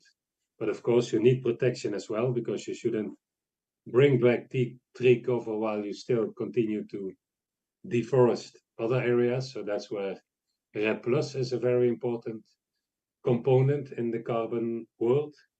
But restoration is now getting more and more important, and more funding is moving towards restoration these days. So that's good for us, because that's what we do. So if you look at the emissions and the importance of natural climate solutions, you can see if you do a business as usual, we will go on with a lot of carbon emissions worldwide. But that should not be the case. So we are trying to reduce this. So a big component comes from fossil fuel mitigation. So we're moving towards renewable energy. But in the short run, up until 2030, you can see the green part, the natural climate solutions. They can contribute over 30% in the next 10, 15 years. So they're really important in this in the short run, and that's where carbon offsetting is playing a very crucial role, especially carbon offsetting in tree projects. So why is a restoration of degraded areas, according to us, very important? Yeah, we need to bring back the soil to a healthy state because they sustain life. You cannot grow crops or live on degraded, depleted soils. So you need to bring back soils into a state of good quality. That can be done through specific interventions on agroforestry or tree cultivation.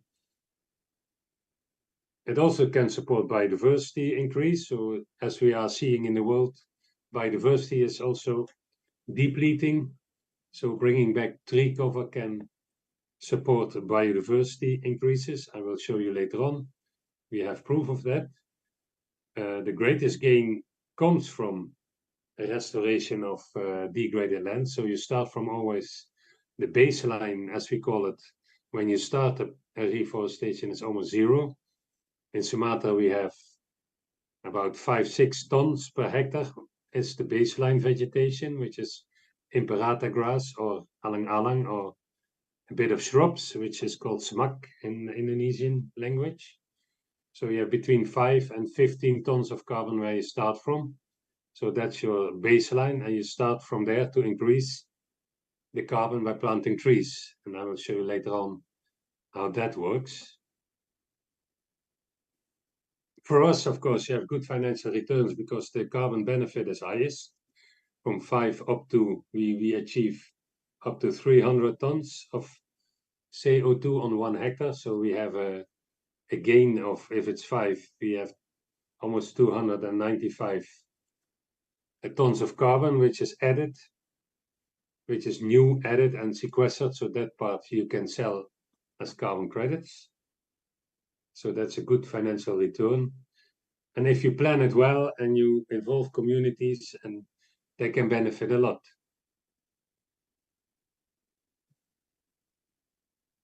So that's what I explained before. So we have a CO2 emissions from industry, from cars, from fossil fuel use, and you can sequester it or avoid it through renewable energy and trees. So companies no longer, as I said before, compensate whatever they want. They only compensate unavoidable emissions. So these are emissions they have no solution for yet. They cannot get rid of it because there are no alternative sustainable solutions yet. So these are usually, well, here in the West, where it's cold, it's gas for heating in the winter. You don't have, there are hardly any alternatives for that. It's about cars, fossil fuel and cars. So we are moving towards more electric driving. But until it is that far, you can also compensate for the trucks that you use and the cars. Flights, you can compensate, and because these still are not possible to have that carbon neutral. So only those emissions will be part of a carbon credit scheme. And we have our project on different platforms for carbon sales. And there's also these platforms, they will check every company who wants to buy carbon credits, whether they have a climate change protocol in place, what they are doing about reducing emissions themselves. And only if they adhere to certain criteria, they are allowed to buy the carbon credits. So that is also another push for companies to really be serious about reducing their carbon emissions as far as possible. Yeah, so how do we work? How do we get our finance? As you can see on the left, carbon offsetting is our main income. We have Dutch clients, but the most clients we have come from Germany, from Switzerland, Scandinavia. We have 1 or 2 USA clients. Dutch, we have only 3 or 4. But you know, Dutch are always very critical and they are not. The Netherlands is not really a front runner in climate change solutions in Europe. Germany is very advanced. That's also why we have a lot of German clients, Switzerland also, and of course Scandinavia. That's logic that we have a lot of clients from those places because they are really, really well advanced in reducing emissions at a national level. We also have some investment money. We have Dutch Development Bank, FMO, has given us a loan to really move forward with the tree planting, so not wait for clients to do the funding, but just move ahead, start planting first, and then sell the carbon credits. We have a really nice business angel, one of a very rich person who has sold his company and is now using his money to invest in social and environmentally friendly projects. So he has joined us, and we can always get some money from him at a very low interest rate whenever we need it. So he's a really nice guy, also helping us with the business and everything. And when we started, we had Tante Agathe, which was a loan from my friends, family, to get me started in the beginning. And donors is very, very little because that's not allowed under a carbon emission trading scheme, that you build your project from grants, because that means it's not additional. That's a technical term, but your carbon project has to be additional. It should be extra. It cannot, if you already get donor funding, it means the project is already happening, so you have no additional carbon benefit. So the carbon benefit should really come from those areas and projects which are not funded under the normal donor funding or any other funding. Investors or capital is allowed because it usually is a loan. So you go into a debt to really build the carbon project. So that's allowed, but just grant money we cannot, only for specific tasks. So what do we do? Well, as was stated before in other presentations, deforestation is a big problem. We have had in the past a lot of illegal logging, legal logging. There has been forest fires. After that, farmers come in out of poverty. They open the forest to build, to grow crops, food crops. That all leads to a very degraded state of forests. And in the end, even in Indonesia, the Imperator grasslands take over, and then you can hardly find any trees anymore to grow there, especially because Imperator grasslands, they burn quite often. So that's where we step in. So we start building up the forest again into a productive agroforest, and we can do that within 5-6 years. Already we have an agroforest which can produce a lot of products and can also sustain a decent degree of biodiversity.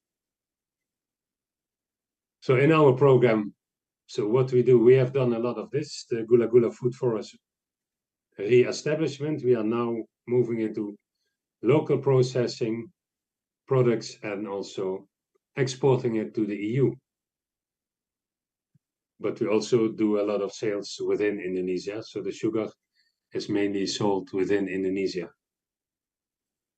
Does the sun always shine for us? No, it doesn't, and it didn't also in the past, not at all.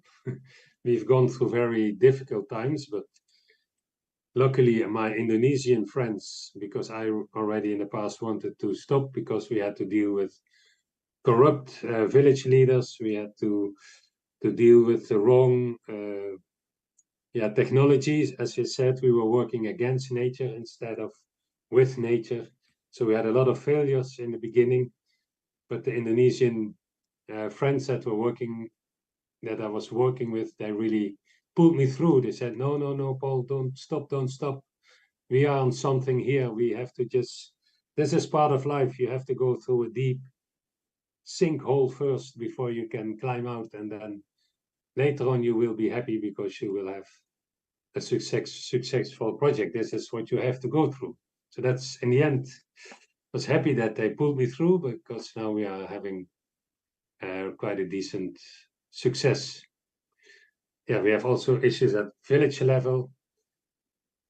The Corona period was another blow where farmers could not go to the field. They had to stay at home. They were not going out. Our team couldn't go out to the field, so there was for 2 years no management. So we had a terrible survival rate for the first time. So we have to do a lot of replanting now. That's what we are also doing. We have made the plans. It's ready to lay out. National politics you have to deal with because Indonesia now has new carbon regulations suddenly where you are not simply, we cannot trade the carbon as we did before. It's been for 3 years very confusing. What will be the outcome? And there was talk about refusing carbon trading and outside, and it should all go to the government to add to their national determined commitments within the global climate change policies. But it looks quite favorable now for us, so we survived that as well. So there's always a new challenge coming, and climate change is real in our case, as you can see on the right, how the rains are really not doing what they should do. So the black line is like a kind of a normal rainy season, where you will have an increase starting from August, more and more rain towards December, sometimes a drop in January, and then coming back again up until, but as you can see that only 2019 had a bit of that, but for the rest it is all very erratic rainfall pattern, which is really, it's really a challenge now for the farmers. They don't know when to plant the trees because we had, before Corona, they planted here, for instance, in 2020, they planted at this peak because they thought, the rain is increasing, let's plant here. After they planted, you can see the rains dropped and they didn't come back as they should. So after the trees were planted, the water was not enough. So we had a lot of tree death, but we keep on replanting until everything is done. But it's complicated, so we can no longer predict the rains, but doesn't mean we have to stop doing this because even because of this, it's very important that we do it. So what is very important in our opinion is that you involve the community before you start the project. So we have we just call an FPIC process, free, prior and informed consent. It's a very intensive process where we in the beginning ask farmers to join the meetings. We explain what we want to do, how it works, what we expect from the farmers, what they can expect from us. We usually bring farmers from the older sites with us, so that makes the discussion quite easy with the farmers. So we have farmer to farmer discussions as well. We explain about the whole carbon market and how it works. We learn the way how we can explain it to the farmers, and they do understand. So they're quite proud in the end, saying, "Oh, so by planting trees we can help the world." So quite often they give that comment. So that means they understand about climate change. So that's really interesting. So we have after that we will discuss. We will have a performance-based contract that will also be discussed in every detail with them. In that phase, they can still add or change. What we have had is we had a equal distribution of carbon payments. So every year when they reach a target, they will get carbon payments from us. But the farmer said, well, we don't want to have it equally distributed because we have the highest cost in the beginning where we want to plant the trees. Maybe we want to hire some labor to help us. So can you change the division of the carbon payments to 40% in the first year, 25 in the second, and then up until 5% in the fifth year, because we have a contract for 5 years. And that made sense, of course. That's really was a good addition from the farmers. So that's how we changed the contract. And up until today, that is still valid. And all the farmers seem to be happy with that kind of division. But every now and then we have a small change, depending on the farmer group. They want maybe something else. And we are flexible to do that because it's their project, their responsibility. So if they don't feel they own the project, you will not have a successful long-term tree planting project. So in the end, of course, we have a Smith ceremony where we sign the contract with the head of the farmer group, and then this work can start. But this can take 3 months, sometimes even 6 months before we reach the stage of the contract, depending on the issues and the land and the farmers who want to join. Sometimes they don't trust us. They say, this is too good to be true. That's what we sometimes hear. So it takes some time before they really trust that the project can be something good for them. So after that, we also ask them to select their own trees. So we don't force them, you have to plant this tree, that tree. No, they can select the trees.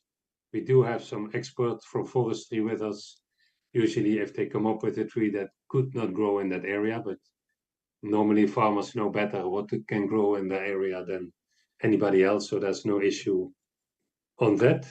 So they say we want to have like clove trees, we want to have durian trees, we want to have mango trees, avocado trees. So then with each farmer we will make a plan, which is called a Plan Vivo certificate. So we are certified on a Plan Vivo. So each farmer will have their own planting. So with a number of trees, it's very labor intensive process, but it's good to have that so we know from each farmer what trees they want, how many of each. Once that is done, we will have our own nursery nowadays, where we will start producing the seedlings for them. So we already have half a hectare nursery, 1 soccer field. We can do 500,000 seedlings in one cycle. We can have 2 cycles in 1 year, because we have a well close by, so we have water the whole year round. And we have at least 2 full-time staff managing the nursery, and during the time of planting, a lot of women will find work for several months per year, because the women are doing the planting of the seeds, because they are more careful than men, and the men do the hard work. So they bring the soil, they mix the soil, bring that to the ladies you can see here, and then the ladies will put the soil and the seeds in the poly bags here on the right. So they will make some money as well outside from carbon payments. We do have a collaboration with an American organization called Reduce, Reuse, Grow. So they have funded a large part of the nursery costs because they want to have projects that do tree planting. So they are helping us in the costs, because it's sometimes the costs are very high. So as we, in the beginning, we were having work following the farmer practice of just plowing the land and opening the land before planting the trees, but that was not very successful because the open area and the open soil under this climate change activities really destroyed a lot of trees in 2008 when we started. So then we got a question from the FAO in Bangkok whether we could test assisted natural regeneration for them. So what is that? It's just a very simple practice where we use a wooden plank, nothing else, to press and the weeds, the grasses, so you don't have to plow and uproot the trees. So this is a very convenient way of getting rid of it, and this is how it works. So it's very simple, and farmers are very happy with this. So anyone can join. So even if you are a poor farmer, all you need is a piece of wood and a piece of rope, which everybody can get, and you can join the project and get a reforestation going. So you can see farmers are happy, are laughing, making jokes. So it's not that difficult to do. Let me go back. How do I do that?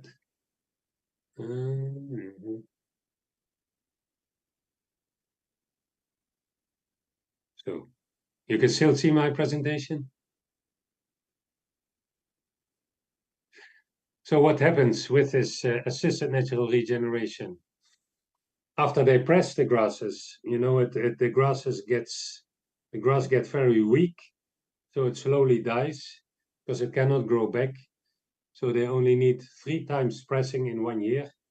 After that, you will have hardly any grass back, where in the beginning, where you do the plowing and uprooting, the grass comes back very, very quickly because you give it a kind of incentive to regrow. This one, you fool the grass, so they don't know whether they are dead or alive. So in the end, they are so weak that it slowly dies off. So you let nature work. So it from below, it gets very hot. You can see it's like a blanket. The humidity and the heat will really decompose the grass from below. As you can see here, it dries off and it will decompose. So here on the right, you can see the soil. There's a lot of biomass in it, and that is good for as a natural fertilizer. So that's all done by nature. Farmers are don't need to do anything there. So you can see on the left where after pressing, some trees were already in the Imperata grassland. So they protect those trees. So after pressing, they have a lot of air to breathe. They can grow quickly. So you already start with quite some trees in the field, which were already there. So this is a cycle of about 5 to 7 years. So this is the hill where we started. You do the pressing, then the trees start to grow, which were there because they are light and they can have light to grow. They have no competition with the grass. And after 3 years, what we do, we intercrop. These are the trees that were already growing in the Imperata grassland, but now really growing quite tall. So they provide a nice microclimate for other trees to be integrated. So here we have clove trees, which are selected by the farmers. We have clove trees, fruit trees. So we plant them from our nursery into the land after about 2 years, and then they grow together. And you can see on the right, you can see because of the hills, it's the same area where it was nothing. Now after 7 years, it's a dense forest, but it's a productive forest because you have here clove trees, you have mango trees, you have all kinds of, there's durian inside, you have timber trees. So it's quite a economic valuable kind of forest in the end. And as you can imagine, this kind of forest also can hold quite some biodiversity. But does it always work? No, unfortunately. As I said before, on Timor, there is no grass because it's very dry. It's like a semi-arid region. So if you are people from Africa there, I've lived in Zimbabwe for 3 years. So it really looks like a bit like Zimbabwe in Timor. So here we have to build biomass first. So that's where we have planted the Gliricidia. And after 4 or 5 years, also here you can see you have quite a layer of biomass on the ground. And that's the start for us to open the forest a little bit and start integrating economic valuable trees. In Indonesia, besides shrubs and Imperata, you also have a lot of areas where ferns are growing. Ferns you cannot press because they're very flexible. They come back after pressing, so you cannot fool the ferns. So here you have to use the bush cutter. So that's but still after that, after the cutting, you leave the biomass on the soil. So then the process is similar to pressing. And we found out that we had experience that the composting is important because especially in the ferny areas, the soil doesn't recover well enough with the ferny vegetation. So you need to add the natural fertilizer of composting. And for that, we have built our own composting unit, which can produce about 8 tons per month. And it's in one of our villages, right in the middle of our program area.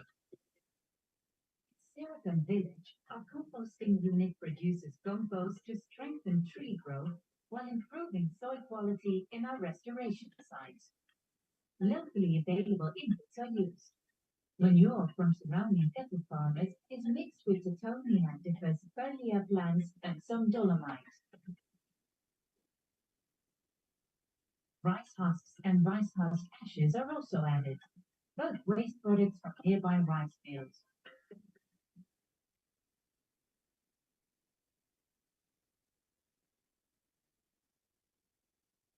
Sorry, Dr. Paul.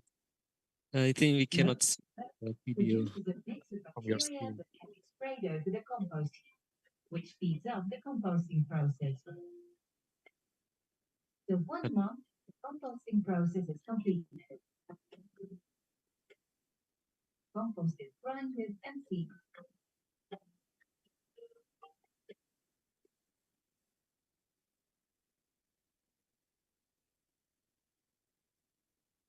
That has happened.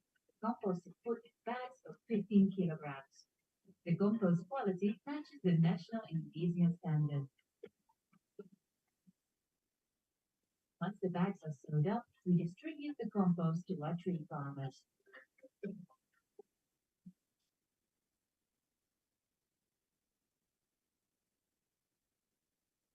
Yeah, so that is our composting unit, so that now we have integrated that also in our carbon project as part of the benefit to the farmers. So we are providing the compost for free to them, but we will check that they use it for the trees, because in the past of course they are struggling to survive. They use the compost for the vegetable garden, so which is understandable, but it's not the objective for us. So they are now clear that it is all done for the trees. So after all that, with all these farmer strategies, we ask farmers to do their own planting and selection. So we have a lot of different configurations of trees in the landscape. You have some are more open, especially where you have cloves, because these become very big trees and they need ladders to harvest the cloves. So they need some space to put up the ladders. Some are very dense. You have here coffee, cinnamon systems, which are also very dense. Some have also with Lucina integrated, and here very open with farmers who are really wanting to look at these nuts and banana trees and other timber trees. So you have almost every hectare is different in our site, which is very complicated for a carbon project, but yeah, that's how we want to do it, because we want to have the farmers to be happy and to have a tree system on the land which they really want to work with. So you can see here also this is a clove-based system. You can see open space so that they can put the ladders into the trees. This is a more dense one with coffee. So different rates of carbon per hectare, which is sometimes very difficult for us to calculate. Even with Plant Vivo, our certification body, we've had long discussions. We even had people from Oxford University, professors, to help us. How do we certify this enormous variation in tree densities and tree choices in the program, because almost every hectare is different. So what we do, we have a lot of systems now. We have Robusta-based, clove-based, Arabicas, coffee, cinnamon-based systems, mahogany systems. So we have made about 15 different systems we found that farmers are planting. So we have certified each individual system. So that was a huge amount of work.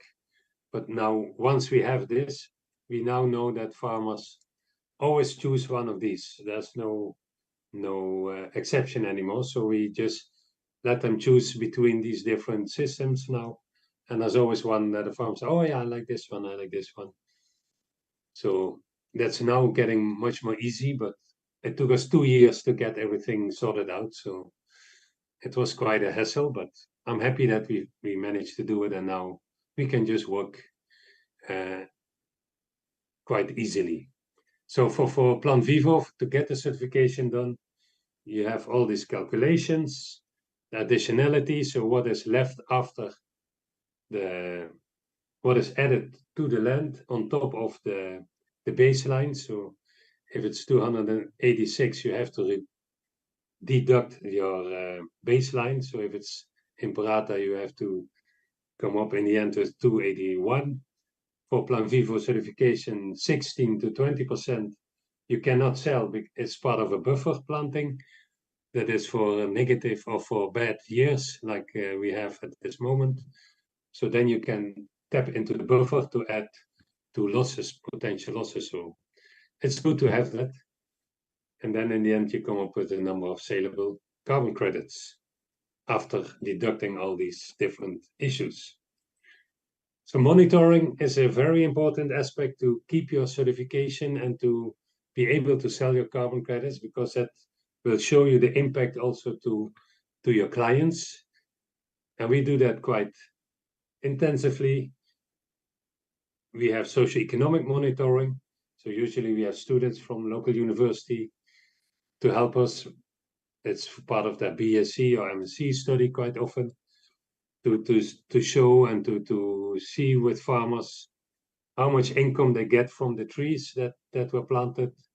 Is that a significant proportion? And so we have every year an update, because cloves, as here on the right, they only have their peak harvest after 8 years. So it's a long-term process also to see how their income is improving every year. We've had an ethnobotany study just last January of a student from Malang University. She looked at why farmers are selecting certain tree species and the uses. And that was a very interesting one. Some of them we didn't realize that they were actually choosing the trees because of a number of benefits, not only fruits, but maybe also firewood or as an organic fertilizer. So we are really adding some more knowledge to what farmers are doing. We have environmental monitoring. That's of course the biggest part, because we have to do the carbon measurements to show the carbon sequestration. So we do carbon assessments once every 3-4 years. That's every year. It's not really, it's costly and it's not really adding a lot of carbon. So we are allowed to do it once every 3 years. We do it at the beginning, then after 3 years, and then usually in the 6th year when we have the contract finished, the first 5-year contract finished. And then we see if our measurements in the field match the calculations we have done before, as I showed you in the table. Because that's the theoretical calculations, the modeling, and the reality should match the modeling. If not, either we have more, then we don't have to do anything. If it's less in the real world, then we have to plant additional hectares to match the modeling. So that's also the risk we are taking. So we have a lot of different agroforestry systems now. We have young ones to old ones, which are called multistrata or complex agroforestry systems. We look at number of trees that we are adding. It's part of the monitoring. We look at below and even biodiversity, below and above ground. And we are one of the first projects who are doing this at a very quantitative manner. So again, we are front runners in this. And that's good, because a lot of AEU clients are now looking at not only carbon credits, but also how they score on biodiversity. So you can imagine we have a high demand at the moment for carbon credits, because we can show this biodiversity measurements. So below ground, we look mainly at agrobiodiversity. We look at soil carbon because soil carbon is an indication for soil improvement, for agrobiodiversity. So that's a really interesting one. So we have to do the soil sampling, traditional soil sampling. We look at earthworms because they are the engineers of healthy soil. So we are students here from Malang University. They just in January they identified the earthworms from degraded land up until the grown up agroforest that we have at the moment, the multistrata. So we can see there's a change in the earthworms, moving towards really more forest type of worms, which is a good sign. So that means the old agroforestry systems are really getting closer to what we call the secondary forest, because that's our control plot. We say if our agroforestry can match a secondary forest, that would be great, because of course you have to be realistic. It can never